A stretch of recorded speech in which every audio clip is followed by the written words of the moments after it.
আসসালামু আলাইকুম রহমতুল্লাহি ওবরকাতুহু। সম্মানিত দর্শক, আওয়ামী লীগ দলীয় সাবেক সংসদ সদস্য মমতাজ বেগম, প্রখ্যাত কণ্ঠশিল্পী, মরমী শিল্পী বলা যেতে পারে, তিনি গ্রেপ্তার হয়েছেন এবং তাকে নিয়ে ভীষণ রকম ট্রল হচ্ছে, অস্বাভাবিক ট্রল হচ্ছে। সেগুলো নিয়ে সব কথাবার্তা বলবো এবং এই সকল ট্রলের পেছনে যে আমাদের ব্যক্তিগত রুচি, অভিরুচি, আমাদের চিন্তা চেতনা, আমাদের মন এবং মানসিকতা, এগুলোর সঙ্গে রাজনীতির যে কি সম্পৃক্ততা রয়েছে, এই বিষয়গুলো নিয়ে আলোচনা করব। ২ নম্বর হলো যে আওয়ামী লীগের আরও একজন খুব ডাক সাইটের নেতা জনাব শাহজাহান খান, তিনিও গ্রেপ্তার হয়েছেন এবং এখন জেলখানাতে রয়েছেন।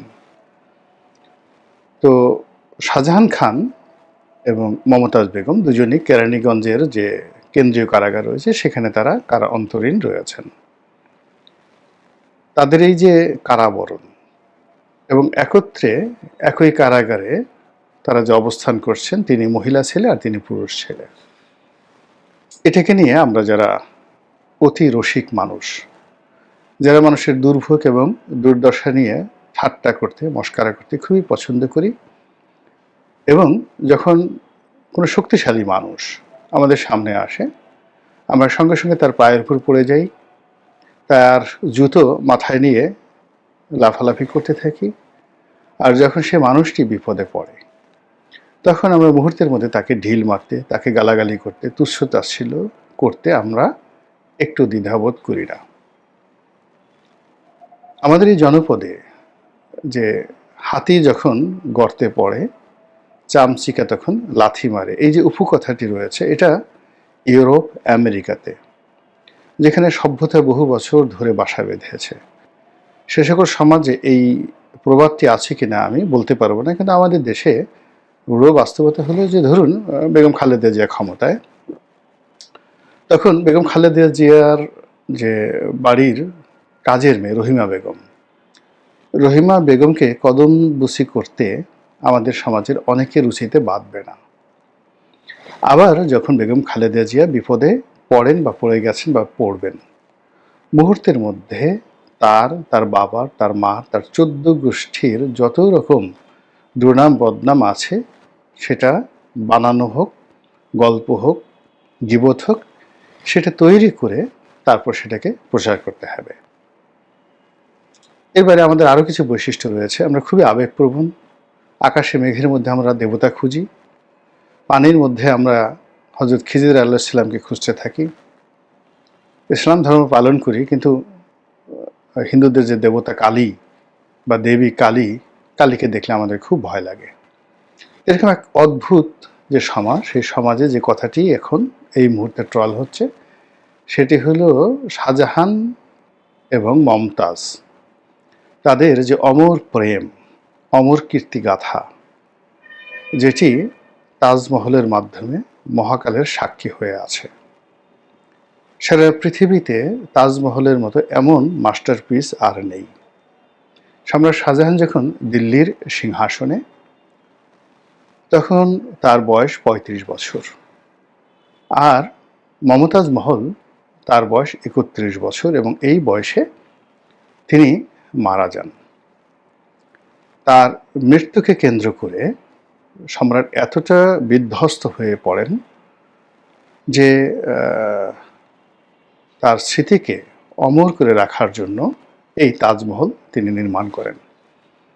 সেই তাজমহল নির্মাণ করতে গিয়ে পারস্যের স্থপত্যবিদ মাস্টার ঈসা এবং ইটালির আর্কিটেকচার যারা ছিলেন পৃথিবীর সবচেয়ে সেরা, ওই মুহূর্তে ইটালিতে আপনি জানেন যে রেনেসাঁর চূড়ান্ত পর্যায়ে, সেই রেনেসাঁর চূড়ান্ত পর্যায়ে art and culture, art and craft যেটাকে বলা হয়, অর্থাৎ স্থাপত্যবিদ্যা এবং যেটাকে পেন্টিং, তো আর্ট অ্যান্ড ক্রাফট এ দুটো, এবং যেটিকে স্ক্রাপচার বলা হয়, সব ক্ষেত্রে ইউরোপ তখন সেই মাইকেল অ্যাঞ্জেলো, লিওনার্দো দা ভিঞ্চিদের হাত ধরে সম্রাট শাহজাহানের জমানাতে এমন একটা জায়গাতে পৌঁছে গেছেন যে সেই রাস্তাঘাটেও দেখা গেল যে মাইকেল অ্যাঞ্জেলোর যে কোনো সেই বিখ্যাত মূর্তিকে তারা কপি করতে পারে। তো সেখানে সম্রাট শাহজাহান সেই জমানার শ্রেষ্ঠতম যে স্থপত্যবিদ রয়েছেন তাদেরকে এনে, একজন দুজনে এনে এই পুরো একটা মাস্টার প্ল্যান করে এরপরে পুরোটাকে নিজের হাতে তিনি পরিমার্জন পরিশোধন করে এটার কনস্ট্রাকশন শুরু করেন। এটি প্রেম, এটি শ্রদ্ধা, এটি ভালোবাসা। মুসলমান বিদ্বেষী অনেকে সম্রাট শাহজাহানের বহুগামিতা নিয়ে বহু কথা বলেন, কিন্তু ইতিহাস যারা জানেন তারা এক বাক্যে স্বীকার করেন যে তখনকার রাজা বাদশাদের যে হ্যারেম ছিল তার থেকে সম্রাট শাহজাহান আলাদা ছিলেন না। কিন্তু প্রেম বলতে যে জিনিসটি বোঝায় সেটি কেবলই মাত্র মমতাজ মহলের ছিল, তার প্রতি ছিল।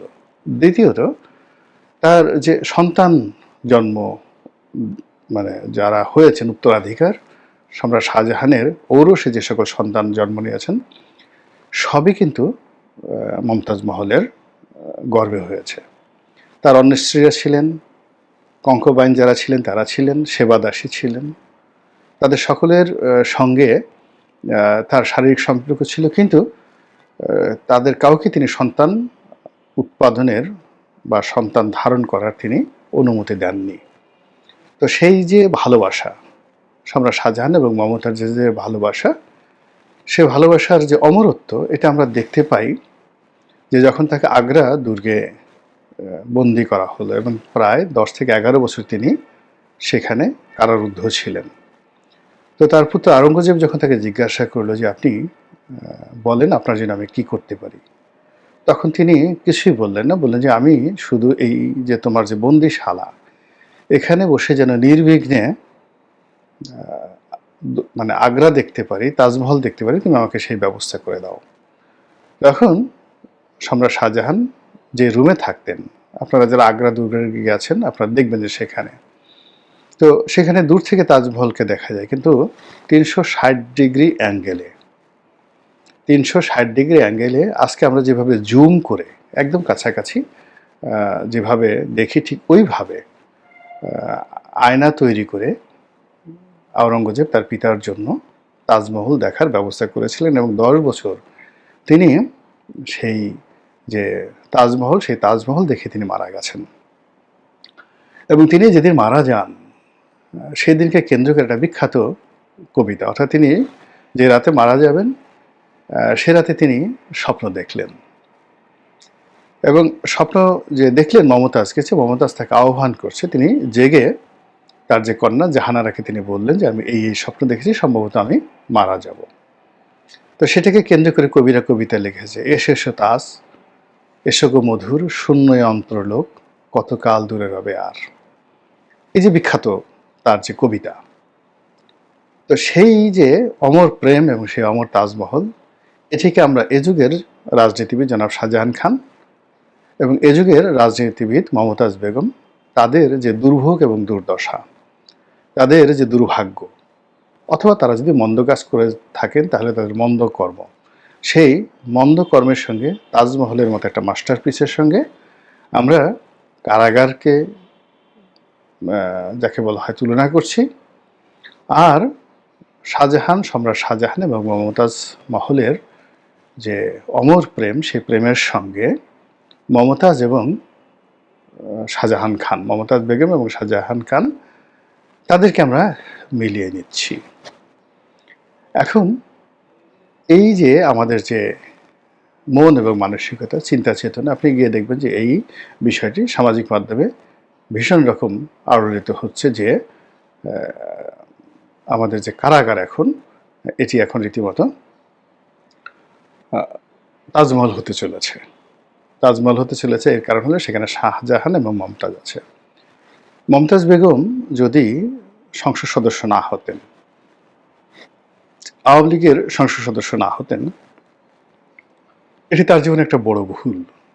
তিনি হয়তো আরও মানে এই যে তিনি 3টে না 4টে বিয়ে করেছেন, তিনি যদি আরও 30টে বিয়েও করতেন সেটা কিন্তু কোনো ম্যাটার করতো না, লোকজন তাকে মাথায় করে নাচত। তো রাজনীতি করতে এসে তিনি এই আজকের এই যে ট্রলের শিকার হয়েছেন, কিন্তু তার যে শিল্পী সত্তা, বিধাতা তাকে যে গান করার ক্ষমতা দিয়েছেন, সুর করার ক্ষমতা দিয়েছেন, এবং বাংলাদেশে আবহমান বাংলার যে সঙ্গীত জগৎ, সেই সঙ্গীত জগতে তার যে অবদান, এটি এই রাজনীতি না করলে এমন একটা জায়গাতে থাকতো যেটি বলার মতো নয়। কাজে আমরা এই তার রাজনীতির সঙ্গে তার যে শিল্পী সত্তাটাকে আমরা মিলিয়ে ফেলে আমাদের যে কৃষ্টি এবং কালচার, সেই কৃষ্টি কালচারটাকে আমরা স্তব্ধ করে দেওয়ার চেষ্টা করছি, নাম্বার ওয়ান। নাম্বার টু হলো যে তিনি রাজনীতি করতে গেলে আমাদের সমাজে অনেকগুলো সমস্যা হয়, নারী হোক পুরুষ হোক। ইভেন আমি দেখলাম যে কবরী, চিত্রনায়িকা কবরী, উনি তো আমার সহকর্মী ছিলেন। তো আমি দেখলাম যে সে শামীম ওসমানের সাথে মারামারি করছে, তার লোকজন সেই লেডি মাস্তান হিসেবে তাকে আখ্যায়িত করছে শামীম ওসমান। অর্থাৎ ওখানে শামীম ওসমানের সঙ্গে টিকে থাকার জন্য তাকে কিন্তু প্রতি মুহূর্তে লড়াই সংগ্রাম করতে হয়েছে, যা কিনা মমতাজকেও করতে হয়েছে। তো এই কাজ করতে গিয়ে তাকে কখনো গান ছেড়ে হুমকি দিয়ে হতে হয়েছে, গালি দিতে হয়েছে, বিএনপির বিরুদ্ধে বিষোদ্গার করতে হয়েছে, শেখ হাসিনার মনোরঞ্জনের জন্য তাকে অনেক কথাবার্তা বলতে হয়েছে, এমনকি পার্লামেন্টে গান গাইতে হয়েছে। এই বিষয়গুলো তার জীবনের একটি পার্ট। কিন্তু অন্যান্য রাজনীতিবিদ, নারী এবং পুরুষ, তাদের বিরুদ্ধে যেমন সীমাহীন দুর্নীতির অভিযোগ রয়েছে, মমতাজের বিরুদ্ধে সেই ধরনের অভিযোগ আমি অন্তত শুনিনি। বরং তিনি তার যে আয়, তিনি তো যে শোগুলো করতেন, সে 2009 সন থেকেই তিনি যে শো করতেন, বা তার আগের থেকে এমপি হওয়ার পরে এই শোগুলো এত বেড়ে গিয়েছিল যে এক একটা কনসার্টে তিনি 10 লাখ টাকা করে নিতেন। তো 10 লাখ টাকা করে নিতেন। মাসে যদি 20টি করে কনসার্ট থাকতো বা 10টি করে কনসার্ট থাকতো, তাহলে প্রতি মাসে তার ইনকাম 1 কোটি টাকা, বছরে 12 কোটি টাকা, আরও অনেক বেশি। এই পুরো টাকাই বলতে গেলে 90% তার যে আয় রোজগার, এটা তিনি মানিকগঞ্জবাসীদের জন্য জনকল্যাণে ব্যয় করেছেন। হাসপাতালে গরিব মানুষদের আর্থিক সাহায্য, এবং যাকে বলা হয় অনেকের গৃহহীনকে গৃহ দেওয়া, নানা রকম ভালো কাজ আপনি মানিকগঞ্জে গিয়ে দেখেন। এবং তার স্বামী যে রমজান, যার সঙ্গে তার দীর্ঘদিন সম্পর্ক ছিল এবং সেই ঘরে তার ছেলে মেয়েও আছে। তো এই রমজানও তার সারা জীবন, মানে বাংলাদেশের মধ্যে সবচেয়ে প্রাচীন মেয়র কিন্তু রমজান। এত দীর্ঘকাল কোনো একটা পৌরসভার মেয়র এত জনপ্রিয় বাংলাদেশে কেউ আর হয়নি, মমতাজের স্বামী। এবং মানিকগঞ্জবাসী দলমত নির্বিশেষে রমজানের জন্য কিন্তু একেবারে, মানে যাকে বলে উদার হস্ত। তো এখন মমতাজ তার সারা জীবনের উপার্জন ধরুন 90% ব্যয় করেছে, আর রমজান তার সারা জীবনের উপার্জন 99% কিন্তু মানিকগঞ্জবাসীর জন্য করেছেন। ফলে মানিকগঞ্জে গিয়ে দেখেন যে অন্য কোনো রাজনীতিবিদ প্রান্তিক জনগোষ্ঠীর মধ্যে মমতাজ এবং রমজানের মতো জনপ্রিয় নয়। ফলে রাজনীতি যদি তার অপরাধ হয়ে থাকে, তাহলে তার সারা জীবনের যে আয় রোজগার, শত শত কোটি টাকা, কিংবা শত শত শিক্ষা প্রতিষ্ঠান, বাড়ি ঘর তারা যে নিজেদের অর্থে করেছেন, এটা তো রাজনীতি না করলে এটা করতেন না। ফলে আপনি যদি ভালো কাজকে একদিকে রাখেন আর মন্দ কাজগুলো তিনি শেখ হাসিনার দালালি করেছেন, দাবিদারি করেছেন, আওয়ামী লীগ করেছেন, সেই দিকে আলাদা রাখেন, দুটোর বিচার একসাথে করেন, তাহলেই হবে আপনি ভালো এবং মন্দ বিভেদ করার জন্য যে ক্ষমতা, আল্লাহ যেটাকে হেদায়েত বলেন, সে হেদায়েত প্রাপ্ত। আদারওয়াইজ আপনি কুফরির যে তকমা, এটি আপনার উপর চলে আসবে। সেই কুফরটা কি? সেই কুফরটা হলো যে, কুফর শব্দের অর্থ হলো যে গোপন রাখা। আবু জেহেল, আবু লাহাব তারা জানতেন যে আল্লাহ রাসূল সত্য। তো অনেক বিষয় আমরা জানি যেটা সত্য, কিন্তু নিজেদের স্বার্থের কারণে, পরিবেশের কারণে আমরা সত্যটা প্রকাশ করি না। তখনই দেখা গেল যে এই কুফরির যে লক্ষণগুলো আপনার আমার মধ্যে চলে আসে। এই গেল মমতাজের কথা। এখন মমতাজকে গ্রেপ্তার করা হয়েছে, বিচার হবে, যা কিছু হবে সেটা বাংলাদেশ চিরাচরিত অনুযায়ী। কিন্তু এটা নিয়ে আমরা কেন আমাদের বিকৃত রুচি প্রকাশ করব? তার ব্যক্তিগত জীবন নিয়ে, সে বিয়ে করেছে 4টা 5টা, এটা তার ব্যক্তিগত বিষয়। আবার সে যাদেরকে তালাক দিয়েছে, যাদের সঙ্গ ত্যাগ করেছে, তারা তো কেউ আপনার কাছে এসে বলেনি যে মমতাজ আমাদেরকে তালাক দিয়েছে, মমতাজ আমাদেরকে ঠকিয়েছে। তার কোনো স্বামী তো তার কথা বলেনি, তার বিরুদ্ধে বলেনি, প্রেসে এসেও বলেনি, এখন পর্যন্ত শুনিনি। তা আপনার সমস্যাটা কোথায়? এটা তাদের একান্ত ব্যক্তিগত বিষয়। দ্বিতীয় আসি শাহজাহান খান সম্পর্কে। শাহজাহান খান নিজে 6 বার বা 7 বার বা 8 বার সংসদ সদস্য, তার বাবা 3 বার বা 4 বার সংসদ সদস্য ছিলেন। তো তিনি এবং তার পরিবার তার নির্বাচনী এলাকায় যে তার জনপ্রিয়তা রয়েছে, এই জনপ্রিয়তা বাংলাদেশের হাতে গোনা দু একটি পরিবারের রয়েছে এবং কন্টিনিউয়াসলি তাকে যদি এখনও ফেয়ার ইলেকশন করতে দেওয়া হয় জেলখানায় রেখে, শাহজাহান খানের শুধু নামটা থাকবে সেখানে, ওখানে অন্য কেউ পাশ করে আসতে পারবে না।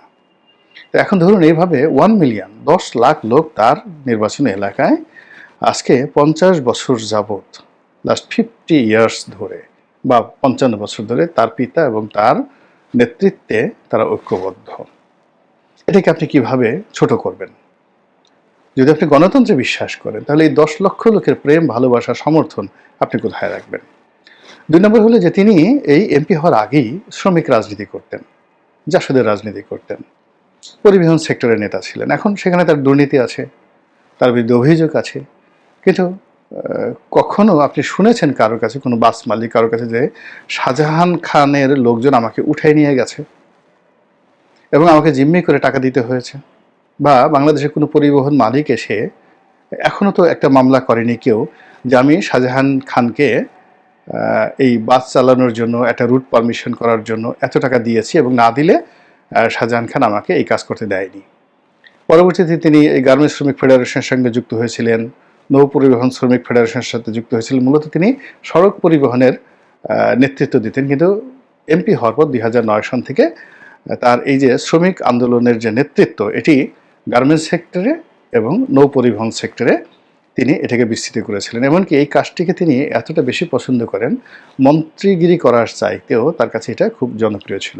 এখানে লেনদেন হয়, টাকা পয়সা হয়, ঘুষ হয়, দুর্নীতি হয়, সিন্ডিকেট হয়, অনেক মানুষ জড়িত। এখানে বিএনপি আছে, আওয়ামী লীগ আছে, জামাত আছে, জাতীয় পার্টি আছে, সবাই মিলেমিশে। শাহজাহান খান যখন বিরোধী দলে ছিলেন তখনও তিনি এটার নেতৃত্ব দিতেন, আবার এখন তিনি জেলখানায় আছেন, এখনও তারই নেতৃত্বে চলছে। এটা হলো রূঢ় বাস্তবতা। আপনার এই পরিবহনগুলো কিভাবে চলছে, এখন তারই যারা চালাচ্ছে তারই রিপ্রেজেন্টেটিভ।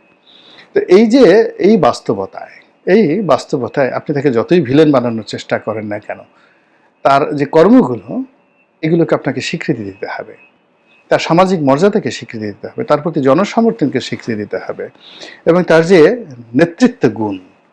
এবং শেখ হাসিনা তাকে, যাকে বলা হয়, মন্ত্রী বানিয়ে তার কাছাকাছি রেখেছেন। ফলে দেখুন পুরো 2009 থেকে 25 সন পর্যন্ত চট্টগ্রাম বন্দরে, তারপর নৌ পরিবহন সেক্টরে সদরঘাটে এবং সড়ক পরিবহন সেক্টরে 24 ঘন্টার বেশি কোনো আন্দোলন, কোনো ধর্মঘট স্থায়ী হয়নি। এটা শাহজাহান খানের কল্যাণে।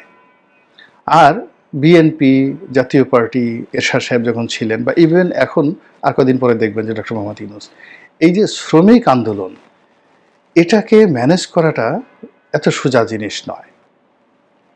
সেই কাজটি আওয়ামী লীগ আমলে, সেটা গার্মেন্টস সেক্টর হোক, যে কোনো সেক্টর হোক, তিনি এই শাহজাহান খানকে দিয়ে এই কাজগুলো করাতে পেরেছিলেন। এবং এখনও যদি বড় কোনো শ্রমিক আন্দোলন হয়, যা কিছু হয়, বিশ্বাস করেন এগুলো দমন করার জন্য, ম্যানেজ করার জন্য, নিয়ন্ত্রণ করার জন্য জেলখানা থেকে শাহজাহান খানকে বের করতে হবে। বাংলাদেশের দ্বিতীয় কোনো ব্যক্তিত্ব এখন পর্যন্ত গড়ে ওঠেনি যে ওখানে গিয়ে পুরো পরিস্থিতি নিয়ন্ত্রণ করতে পারে, এখন পর্যন্ত। এবং ডক্টর মোহাম্মদ ইউনূস যদি এই মুহূর্তে গার্মেন্টস সেক্টরের বিপদে পড়েন, অন্যান্য সেক্টরের বিপদে পড়েন, তাকে শাহজাহান খানের কাছেই যেতে হবে। এখন আমরা অনেক কিছু করে ফেলি, কিন্তু রূঢ় বাস্তবতা, আমাদের সমাজে যে নির্মম এবং নিষ্ঠুর বাস্তবতা, সেই বাস্তবতা আমরা কিন্তু বুঝতে পারি না। এর ফলে কি হলো, এই যে শাহজাহান খানকে নিয়ে, মমতাজকে নিয়ে, কারাগারকে নিয়ে আমরা সেই সম্রাট শাহজাহান এবং সম্রাজ্ঞী মমতাজের সেই তাজমহল একত্রে মিলেছি, গালাগালি করছি, এতে করে আমাদের যে রুচিহীনতা, আমাদের যে অশিক্ষা, কুশিক্ষা এবং বিকৃত মন এবং মানসিকতাই প্রকাশ পায়। আল্লাহ আমাদের সবাইকে হেদায়েত দান করুন এবং হেফাজত করুন। আসসালামু আলাইকুম ওয়া রাহমাতুল্লাহি ওয়া বারাকাতুহু।